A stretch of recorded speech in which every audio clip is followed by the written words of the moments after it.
Podium Podcast. Lo mejor está por escuchar. Episodio 10.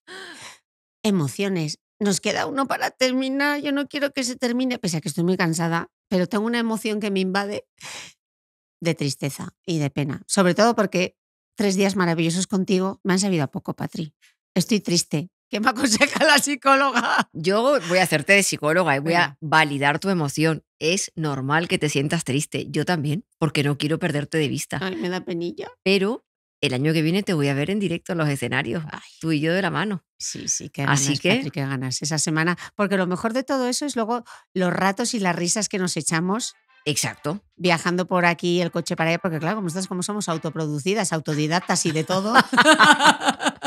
Pero vamos con las emociones, que es de lo que nos toca hablar, Patri. Vamos.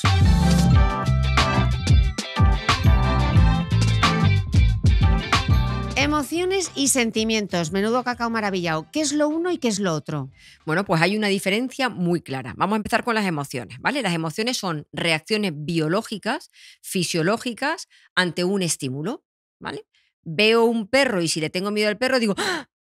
Y me genera como ese susto que lo siento físicamente por dentro. Igual se me encoge el estómago, se me pone la piel erizada, tenso la musculatura y suelen ser como muy inmediatas. Y por supuesto, también pasan rápido.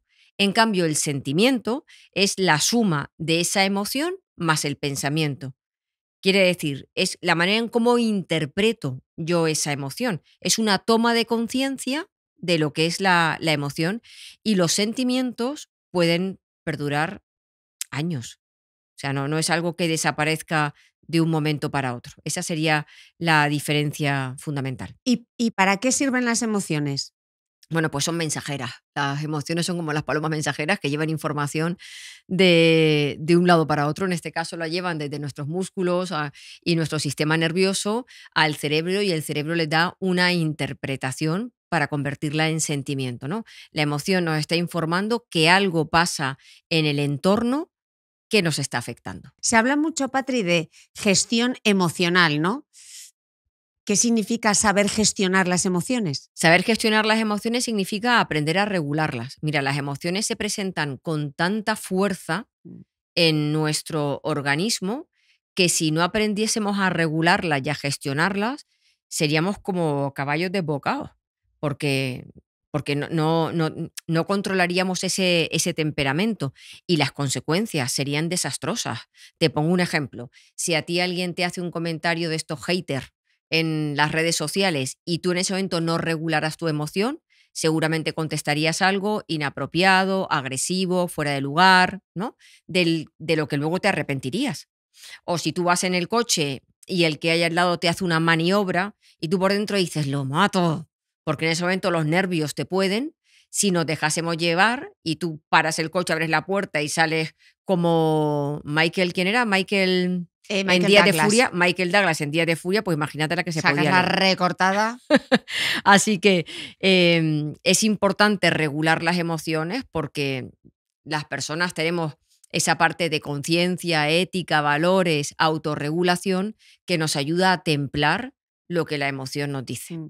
Patri, me contaba la psicóloga Inma Puig en mi podcast que existe una pobreza lingüística respecto a las emociones y a los sentimientos, cuando ella explica que son claves para la supervivencia y nos ayudan a mejorar nuestra relación con nosotros mismos y con los demás.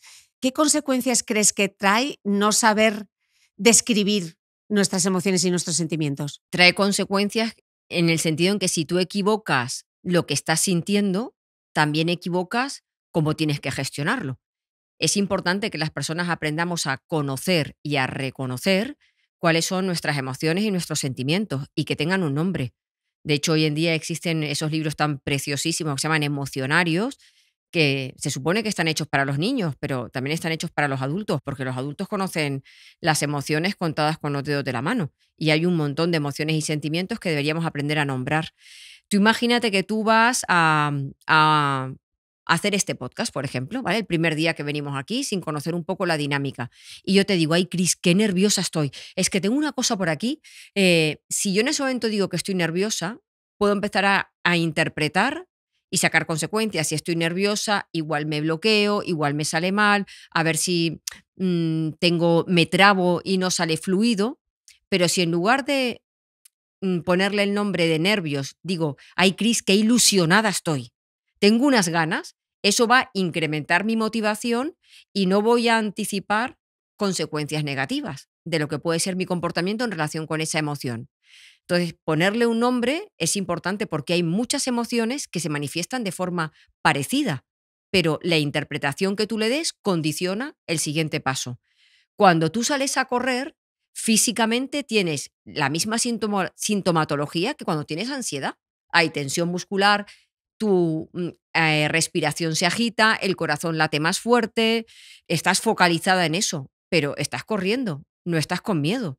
Entonces, la interpretación que damos a lo que sentimos condiciona lo que ocurre a continuación. Mira, una pequeña clase de biología, Patri, porque me explicaba el neurocientífico David Bueno que la amígdala es la zona del cerebro donde se generan las emociones y que la corteza prefrontal es donde se gestionan.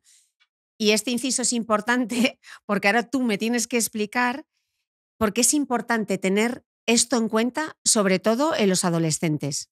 Importantísimo. Bueno, primero, antes de meternos con la corteza prefrontal, hablar del tema de la amígdala, que la gente sepa, ¿vale? La amígdala sí es esa zona que, bueno, pues que lleva a expresar las emociones de una manera determinada. Hoy sabemos, para todas aquellas personas que sean como muy emocionales, muy sentidas, que vivan la ansiedad o el miedo con mucha intensidad, que les condicione la vida, que meditar de forma regular permite no, genera a largo plazo, después de 3 meses meditando de manera regular, cambios estructurales en la amígdala. Así que, por favor, una manera de que la amígdala responda con menos intensidad es que meditemos de manera ordinaria. Y respecto al tema de la corteza prefrontal, que a mí me encanta y me parece algo tan importante que para nosotros es un tema, una temática clave dentro de esta obra que tenemos de teatro nueva, la de Entiéndeme tú a mí, en la que hablamos de la relación entre padres, madres y adolescentes. Y ahí comentamos que la corteza prefrontal de la gente joven no tarda, en madurar mucho tiempo. Puede ser que hasta los veintitantos, dicen que hasta los 24 o 25 años. La corteza prefrontal es el órgano o la parte del cerebro que es capaz de valorar las consecuencias a largo plazo y de ver los peligros como peligros. Si un adolescente no tiene desarrollada su corteza prefrontal, no es capaz de ver un peligro donde sí lo hay. Entonces hay muchos padres que le dicen a sus hijos, es que eres un irresponsable, es que no tienes conciencia, y no es verdad. Cuando tú le dices, es que eres un inconsciente, montáis 2 en un patinete, para él no es una conducta inconsciente, porque esa persona no está viendo el peligro. O sea, argumentar sobre ese tema es un absurdo total, porque tu hijo tiene otro punto de vista sobre montar 2 en un patinete que está validado por la forma en que su cerebro lo ve. Entonces, en lugar de tratar de perdernos con tanto razonamiento, intentando que entiendan, es mejor negociar con ellos un código de conducta de lo que es negociable y de lo que es innegociable en casa. Porque hasta que no pasen unos años, tu hijo no verá ese peligro. Y en caso de que tus hijos pues no cumplan con ese código de conducta, que lo ideal sería consensuarlo con ellos, porque cuando consensuamos las normas con nuestros hijos y nuestros hijos se sienten partícipes de la redacción de esas normas y de haber participado, se comprometen más con ellas porque son suyas. Cuando no cumplan con ellas, olvídense del castigo. El castigo no funciona.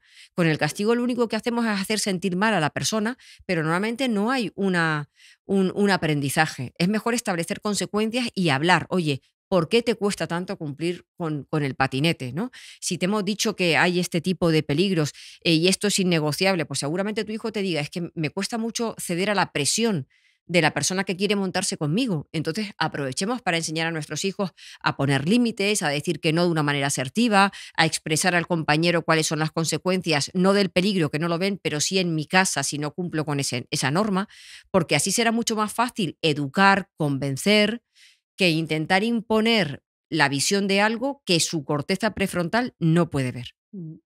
Me contaba David en ese mismo podcast que aquello que los adolescentes piensan y sienten también influye en el desarrollo y en la construcción de su cerebro.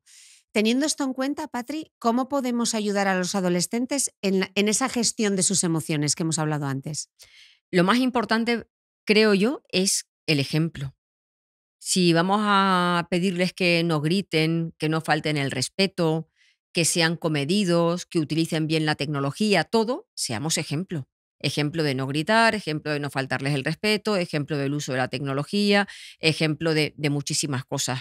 Lo que más educa es el ejemplo. Tengamos también paciencia, porque su cerebro tarda en madurar y van a tardar en ver cosas que nosotros vemos ahora.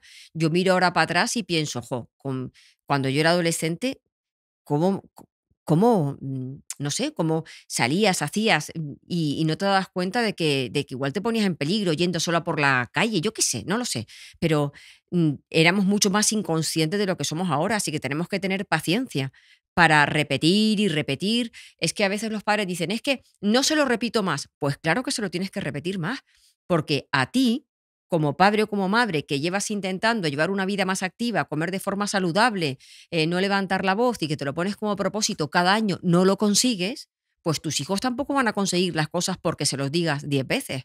Igual hay que seguir repitiendo, pues con cariño, con amor, con amabilidad, con mucha compasión, con respeto.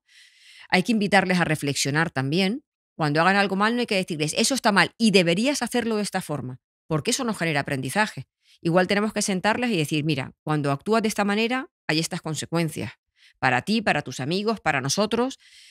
Podemos ver entre los dos o que reflexiones un poco y mires cuál es la alternativa o qué otras formas se te ocurren de actuar o qué otra manera podrías tener de resolver esta situación en lugar de decírselo nosotros, porque creo que es más importante que las personas aprendan a resolver las cosas que simplemente decirles nosotros cómo lo tienen que hacer. Podemos también poner ejemplos de situaciones reales que estés pasando, noticias que salen en redes sociales sobre aquello que queramos corregir o cambiar de nuestros hijos. Tratar de educar en la empatía para que ellos sepan cómo sus comportamientos pueden afectar a sus hermanos, a nosotros, ¿no? Si alguno trata de, bueno, pues de hacer menos cosas en familia, se aísla un poco decirle lo importante que es para los demás seguir compartiendo momentos juntos y seguir disfrutando de su compañía, a pesar de que en este momento tenga más necesidad de estar con sus amigos y por supuesto, ser respetuosos y recordar continuamente la educación en valores. Que educar en valores no es decir esto está bien y esto está mal. Es que hay muchos ejercicios o juegos para enseñarles lo que es el respeto, la generosidad, la gratitud, la responsabilidad, la idea de justicia. Todo eso hay que trabajarlo pues, con ejemplos, con conversaciones, con temas didácticos para que les llegue lo que es. Patri, cuando nos dicen escucha tus emociones, ¿nos podemos fiar al 100% de nuestras emociones? Mira, nos podemos fiar al 100% de lo que sentimos. Lo que sentimos es real. Y decirle a una persona que lo que siente no es verdad es invalidar y hacer que la persona se sienta confusa. Lo que no tenemos que permitir es que lo que sentimos se convierta en una actuación. O sea, no en nombre de mis emociones. No puedo gritar, no puedo tocar el claxon, no puedo hacer muchas cosas, no puedo controlar a mi pareja porque yo tenga celos. No. O sea, una cosa es lo que siento, otra cosa es lo que yo hago con lo que siento. Y para eso tenemos nuestra capacidad de reflexión, de paciencia, y si no la tenemos que entrenar para sentir la emoción, ponerle un nombre, intentar saber lo que me dice y a partir de ahí decidir qué hago con esa emoción. Por eso decimos en las terapias de tercera generación que hay una diferencia entre la respuesta y la reacción. La reacción es actuar como un muelle, tú me pinchas y yo salto, y la respuesta es que tú me pinchas y yo digo, a ver, Chris me ha pinchado. Y a partir de ahí interpreto, ¿tendrá Chris un mal día? O Chris es que igual continuamente tiene mala milk. Pero aún así decido que si te contesto de esta manera puede tener esta consecuencia, si te contesto de esta otra puede tener otra, si lo dejo pasar tampoco pasa nada, porque normalmente eres una persona maravillosa y respetuosa, pero hoy tienes un mal día. O sea, que uno decida cómo va a responder, porque cuando respondemos, en lugar de reaccionar, somos dueños de nuestra actuación, nos responsabilizamos y la mayoría de las veces no tiene una consecuencia desastrosa. Pero si tú reaccionas y hablas mal a una persona, le contestas con agresividad, decides cerrar un proyecto porque hay alguien que no piensa como tú, te sales de, no sé, de un grupo de trabajo, de lo que sea, sin haberlo reflexionado, pues puede ser que luego te duela. En cambio, cuando reflexionamos y decidimos, oye, yo voy a salirme de este chat porque yo creo que aquí ya no estoy a gusto, o yo no voy a implicarme con, bueno, pues con los haters en las redes sociales, porque total, no todo el mundo, no sé cómo es la persona que responde, no sé cuáles son sus problemas o su inseguridad para contestar lo que pone. Cuando lo decidimos, nos sentimos mucho más satisfechos con nosotros mismos y orgullosos de nuestras actuaciones. Esto lo tengo que trabajar. Yo a veces soy un poco muelle. ¿Sí? ¿Yo? ¿Tú? Yo lo tengo muy entrenado. Sí. Sí, sí. Yo Tengo suelo que trabajar dejar más. reposar las cosas y bastante tiempo. Y cuando tengo ganas, a mí algo que me funciona, pues cuando algo me pincha, cojo y en mi blog de notas, incluso en el teléfono, escribo todo lo que me gustaría decir o hacer. Dejo pasar un rato, lo vuelvo a leer, voy quitando cosas, me espero al día siguiente y cuando estoy satisfecha y tranquila, digo, es el momento de contestar o digo, va, no vale la pena. Pero a mí la calma esa de tomarme unos días para saber qué hago con eso que me está molestando, me funciona muchísimo. Esto me lo apunto. Sí, apúntatelo porque te da mucho gusto personal. Sí, porque si no, luego estás ahí como Claro, con un no. malestar. Y a mí me gusta, Cris, me funciona tratar de empatizar mucho con quien me ha ofendido. Pensar, bueno, esta persona, ¿qué pasará? ¿Estará pasando un mal momento? ¿Se estará separando? ¿Tendrá una inseguridad? ¿Estará frustrada con su trabajo? Yo qué sé, ¿atravesará una enfermedad? Yo qué sé. Entonces, si busco algo que excuse a esa persona, aunque no sea cierto porque no sé si realmente está pasando una enfermedad o que es una cabrita, no lo sé. Mm. Entonces, me sirve mucho buscarle una excusa para yo no alterarme. Mira, yo, por ejemplo, en las redes no lo hago, porque muchas veces ni Sí, contesto o lo dejo estar y al principio sí, al principio como que iba como a defenderme. Ahora como que lo dejo estar porque luego pienso, ¿yo en la vida real tendría una conversación con esta persona? Pues no lo sé. ya, por ¿Y por eso. qué me tengo que estar justificando? Pero yo soy más muelle como en mi vida personal. Sí, Sí, sí, a veces salto. Así que antes de saltar voy a pensar, piensa en la Patri. Patri, ¿qué pasa cuando somos demasiado emocionales?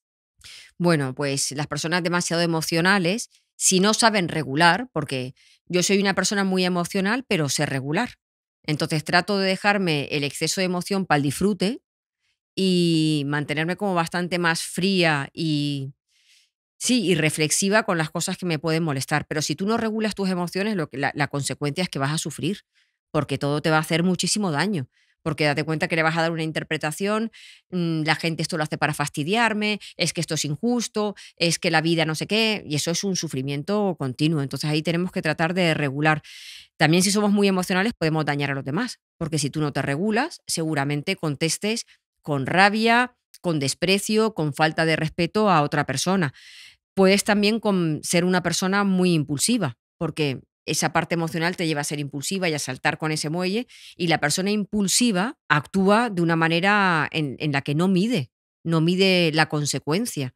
Entonces nos puede llevar a tener problemas importantes a nivel personal, a nivel de pareja, a nivel de relaciones con los amigos, a nivel de trabajo. O sea, ojo, porque valorar las consecuencias de lo que vayas a decir o hacer es importante. No significa que no tengas que poner límites, cerrar carpetas, salirte de donde quieras, pero previa reflexión, previa reflexión. Y bueno, pues nos llevaría también ser muy emocionales a tomar malas decisiones. Entonces hay que ser emocional está bien, pero aprender a regularlo está todavía mejor. ¿Y hay emociones buenas y emociones malas o al final todas tienen que ser válidas? Todas son válidas. O sea, no deberíamos dividir. Esto se ha hecho durante mucho tiempo un poco por simplificar. Lo que me hace sentir mal es una emoción mala, lo que me hace sentir bien es una emoción buena. No. Lo que te hace sentir mal también te está dando información y lo tienes que atender. Entonces, si tú empiezas a darte cuenta que estás falto de motivación, que estás triste en el trabajo, que vas sin ganas, si tú no atiendes esa emoción y piensas esto es malo y lo evito, pues igual caemos en un burnout. Mm. Entonces, ojo, porque las emociones que te hacen sentir mal te dan información y las buenas también, ni buenas ni malas, útiles y útiles, me gustaría, útiles o inútiles. Bueno, inútiles tampoco, eso para los pensamientos, no, las emociones todas tienen su porqué. Vale, pues hablemos entonces, si no hay ni buenas ni malas, vamos a ver para qué sirven cada una de ellas, ¿vale? Entonces yo te voy a decir emociones y tú me tienes que decir para qué sirven. Esto parece un 1, 2, 3. 1, 2, 3, respondo otra vez. Genial. A 25 pesetas la respuesta, el miedo. Bueno, cualquier emoción tiene un sentido evolutivo, nos ha ayudado a sobrevivir. El miedo lo que nos dice es que estamos ante un peligro. La emoción del miedo lo que hace es desencadenar esa respuesta de ansiedad, de miedo, que nos ayuda a ponernos a salvo o a luchar. En esa respuesta de ansiedad se dispara el sistema nervioso simpático, activa nuestra musculatura periférica, que es la de los brazos y las piernas para poder correr o luchar. La sangre también va a esa zona del cuerpo, por eso hay veces en que con el miedo la gente se queda pálida. Nos lleva a tener una respiración más agitada, el corazón late rápido para que podamos huir. La respuesta de miedo es fundamental, nos ha ayudado a sobrevivir cuando nuestra vida ha estado en peligro, y ahí empezó todo en las cavernas. Pero hoy en día seguimos desencadenando la respuesta de miedo ante situaciones que no lo requieren, situaciones que son incómodas. Presentar un trabajo, hablar en público, tener que hablar de un tema tenso con la pareja, infravalorarnos, todo eso que nos genera inseguridad y miedo es incómodo, pero no estamos en peligro. Entonces, ese miedo tenemos que aprender a regularlo cuando realmente no necesitamos esa respuesta. Frustración. La frustración es una emoción resultado de haber invertido mucho esfuerzo, trabajo, energía, lo que tú quieras, en algo que no ha salido. Entonces tú imagínate que te casaste con muchísimo amor, esperando que el matrimonio te durase toda la vida, que has sido una madre, una pareja increíble, que te has entregado a esa persona, que has puesto todo lo que tenías y por lo que sea, aunque tú eres una persona maravillosa, tu pareja pues se ha enamorado de otra. Pues genera mucha frustración decir, este proyecto que yo he construido, ¿no? Aunque la otra persona tiene todo el derecho del mundo a enamorarse, pues para ti es una putadilla, ¿no? Te genera mucha frustración ver cómo un proyecto tan importante en tu vida queda truncado sin que tú hayas podido hacer más. Porque no siempre que una pareja fracasa es porque haya un problema grave que la separe, sino porque hay veces que el amor se pierde, se nos rompió el amor, como la jurada. Otra persona se enamora de otra, pues porque lo que sea, porque ha dado pie, porque de esto hablaremos en el siguiente podcast, muy importante, y ahí lo entenderán mejor. Entonces, para ti va a generar frustración y esto te puede pasar con un proyecto personal, con un proyecto, te estás preparando una maratón, llevas un año entero entrenando muchísimo, invirtiendo muchas horas de tu tiempo, haciendo encaje de bolillos para salir a entrenar a la primera hora de la mañana, oye, y un mes antes vas y te lesionas. Pues claro, ¿cómo no vas a sentir frustración con todo lo que has puesto ahí, ¿no? La tristeza. La tristeza es la pérdida de motivación o de sentir placer por cosas que nos podían producir placer. Y normalmente puede venir producida por un cambio en nuestros neurotransmisores o porque se van marchitando el propio cansancio, la rutina, nos lleva a sentirnos tristes, ¿no? El agotamiento, el ver que las cosas no salen como te gustaría, pues todo puede producirnos esa tristeza y es una emoción que tiene que decirte, oye, vamos a ver qué podemos cambiar y de qué manera podemos introducir en nuestra vida nuevas motivaciones, nuevos placeres que nos despierten un poquito. Y por último, la ira. Bueno, pues la ira es una emoción parecida al miedo, ¿no? Desarrollamos la respuesta de ira, de rabia, para poder atacar aquello que vemos como una provocación. No siempre que tenemos ira es porque haya un estímulo que ponga nuestra vida en peligro, sino porque nos sentimos atacados. Y la ira la tenemos que aprender a regular porque ya no hace falta luchar contra una bestia con ira. Hoy en día tenemos el lenguaje, la comunicación amable, la comunicación no violenta, para ayudarnos a poner límites, a pedir a las otras personas lo que necesitamos, a expresar nuestro desagrado, a expresar lo que bueno, pues cuáles son nuestras necesidades y poder buscar consensos o poder romper vínculos sin esa necesidad de expresarlo con ira. Patri, se oye mucho el concepto de inteligencia emocional. Cuando decimos inteligencia emocional, ¿realmente a qué nos estamos refiriendo? ¿Qué es? Pues la inteligencia emocional, no siendo un concepto que inventó Goleman, fue el que le dio visibilidad. Y siguiendo un poco a Goleman, la inteligencia emocional tiene que nutrirse de una serie de puntos, ¿no? La primera es el autoconocimiento emocional. Saber cómo son mis emociones, conocer por dentro mis emociones, mis sentimientos y, bueno, pues cómo influyen en las diferentes actividades. Cuando estoy triste, cómo me siento, qué soy capaz de hacer y qué no. Cuando estoy nerviosa, en qué sentido me bloquea. Cuando estoy ilusionada, motivada, también cómo afecta a mi vida. Otro punto es la autorregulación emocional. No solamente es conocer cuáles son mis emociones, sino una vez que las conozco, qué hago con ellas para poder para tener una vida plena, ¿no? Para tener esa capacidad de autocontrol. Y aquí nos ayuda mucho la narrativa, la manera en cómo interpretamos lo que nos pasa, lo que nos decimos. Bueno, pues decíamos cuando hablábamos en el podcast del pensamiento que el autohabla, el pensamiento, la forma de pensar, de hablar, condiciona nuestras emociones y nuestra conducta.